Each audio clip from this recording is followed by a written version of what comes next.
When William Ruto left the deputy president's official residence in Karen, he headed to Moi International Sports Complex, Kasarani, as president-elect.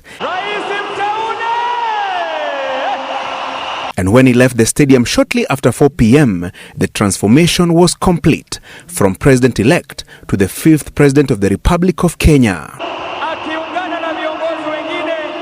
A transition that was witnessed by over 60,000 Kenyans who thronged the stadium and millions others locally and beyond the country's borders who followed the change of guard on television and social media platforms. I have the honor and privilege to introduce the President-elect of the Republic of Kenya.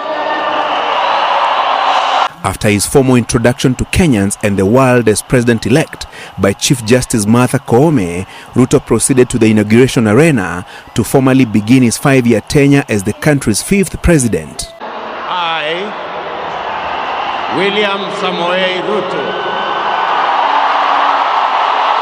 At exactly 1:15 p.m., Ruto took his first oath. In full realization of the high calling I assume as president of Kenya of the Republic of Kenya. The oath of allegiance of the president, as outlined in the 3rd schedule of the Constitution and administered by Chief Registrar of the Judiciary Ann Amadi in the presence of Chief Justice Koome. So help me God. Tumpongeze kwa makofi. 2 minutes later, he took the second oath, that of due execution of office of the president. And that I will do justice to all in accordance with this Constitution as by law established and the laws of Kenya without fear favor affection or ill will. So help me God. Tumpongeze tena kwa makofi Rais wa 5 wa Jamhuri ya Kenya. With the 2 oaths confirmed, signed and sealed by the Chief Justice, Ruto was formally declared president and handed the inauguration certificate at exactly 12:51 p.m. And now, ladies and gentlemen, His Excellency, the President, in compliance with Article 141 of the Constitution, an assumption to the Office of the President Act that requires the swearing-in to be conducted at a public place on the first Tuesday following the 7th day from the date the election of President-elect is declared valid. Ladies and gentlemen, today, 13th day of September 2022, is the first Tuesday following the 7th day following the date on which the election was declared to be valid. I also confirm that the time now is within the prescribed time and within the provisions of the Assumption of Office of the President Act. The swearing-in ceremony, which is a judiciary affair, followed by the military part of the inauguration. It is here that transition and change of guard from an outgoing president to the incoming head of state and government is witnessed. Outgoing President Uhuru Kenyatta, who for 10 years served as the Commander-in-Chief of the Defense Forces, handing over to his successor. Tumpongeze kwa makofi anapopokezwa katiba ya Jamhuri ya Kenya. First, Ruto was handed by his predecessor a copy of the Constitution enacted in 2010. He is the second president elected under the Constitution promulgated 12 years ago.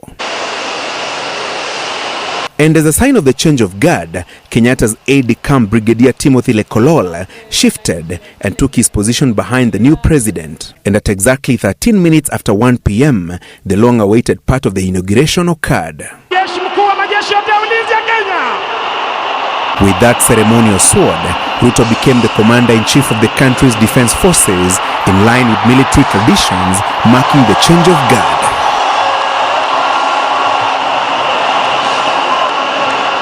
Asante sana. Asante sana Mheshimiwa Rais. The final step in the transition was lowering of immediate former President Kenyatta's standard and hoisting that of new president.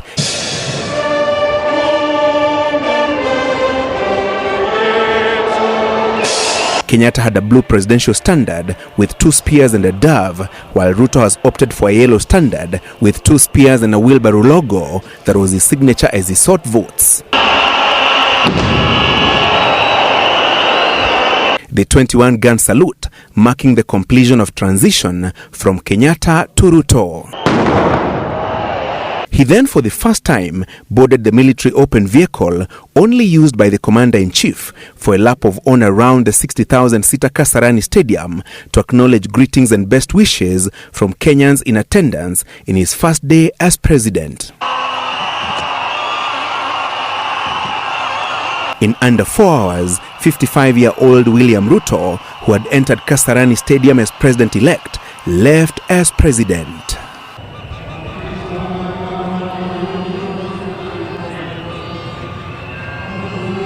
After the handover of instruments of power and smooth transition from President Uhuru Kenyatta to President William Samoei Arap Ruto, his tenure as the 5th President of the Republic of Kenya commences formally. His task now is to fulfill the many pledges that he made to the Kenyan people while he was on a vote-hunting mission across the country and leading to his successful election as the country's 5th president.